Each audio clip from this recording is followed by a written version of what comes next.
walaalayaal sida aan wada ognahay ummaday waxay ku horumartaa talo midaysan ayay ku horumartaa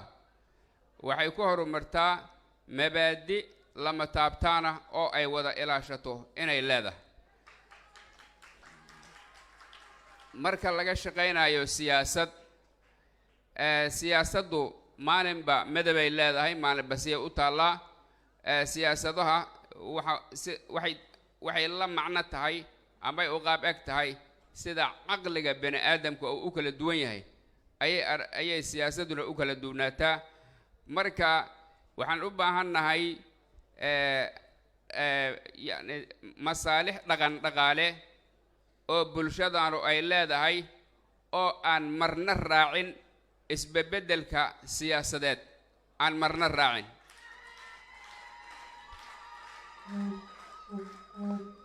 qof kasta oo siyaasi ah oo ama beeshan ka dhashay ama Soomaali ahna oo og yahay oo uu nagu dhowro inay jirto ayaa laga maarmaan waxaan aaminsanahay بإذن الله الكريم وحبذا وهذا النجد بعن إن النوتوس أيان وحن نجحوا معنا أيران دوران عدي عن أرنتاس عن لن ماضو مركب ولا لها ذلك دارات كأهسميي جوجشان سورة جليي أن أجنهي عليسدا أي كلا كل من حقوقا عن هدفك أي لهاين إنه مانتي أسورة جلي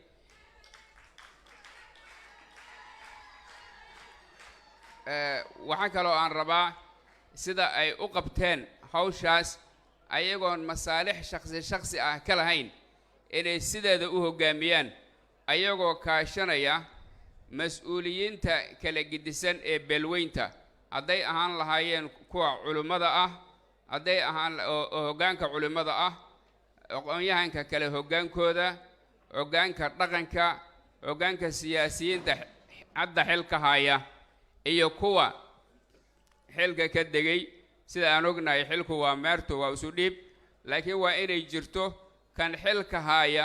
iyo kan xilka ka degay iyo kan qabad doona wax ay wada dhowraan oo beeshaanu ay leedahay waa inay jiraan walaalayaal waxaan aaminsanahay haddii arrintaas sida aan u tilmaamayo dad iga fahmi og oo iiga sii fara dhuudhuuban ayaa jira haddii sidaas loo daraasadeeyo sidaasna loo dhaqan geliyo inaan gaari doono hadafka iyo waxa beeshaanu ay mudan tahay oo ay geydo mararka qaarkood walaalayaal mararka qaarkood waxaa dhaca ama soo dhici jiray waxyaabo tala xumo ama tala la'aan ku yimid oo runtii aan u qalmin ummaddan marka waa uga mahad celinayaa walaalaha Soomaaliyeed ee beelweyntan ka dhashay ee arrintaas dareemay ee dadaalka dheeraada u galay waxa kale oo sidoo kale u mahad celinayaa walaalaha kale ee markii arrinta loo soo bandhigay ee soo dhaweeyay kaalinta muuqatana ka qaatay oo ay kow ka tahay ganacsatada Soomaaliyeed ee beelweyntan ka soo jeeda runtii ma qabsoomi karo isu imaatin ama shir noocan oo kale ah oo aan dhinaca dhaqaalaha iyo dhinac walbaba aan laga kaabaynin waxaan rabaa halkan inaan mahad uga soo jeediyo mahad celin uga soo jeediyo khaliif Cabdulqaadir Macalin Nuur Maxamed Siyaad oo aad ogtihiin tabliiqintii ay wadeen tiimkaas mid kale oo culimanimo inuu ku sii dul waday isla markaas ay muuqato doorka shariifka ah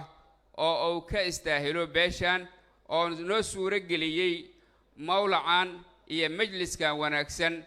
ee muxtaramka ah runtii inaan maanta isugu nimaado noo suuro geliyay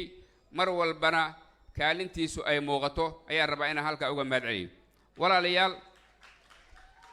ma rabo inaan warka ku dheeraado مسؤولين بدن أو إيجا مدن أيا إيجا دمبيا بس waxaan rabaa kelmaadkaygan inay wax oon mataqaana laga qaato ay jiraan taasoo aan rabaa inaan mar kale ku celiyo masaalixda ummadda waa inaan gaarno haddii rabbi idmo si loo xaqiijiyo masaalixda ummadda mabaadi la wada dhowro oo ummaddaanu leedahay oo danaha ummaddan lagu horumariyo hadday ahaan lahayd danaha reer miyiga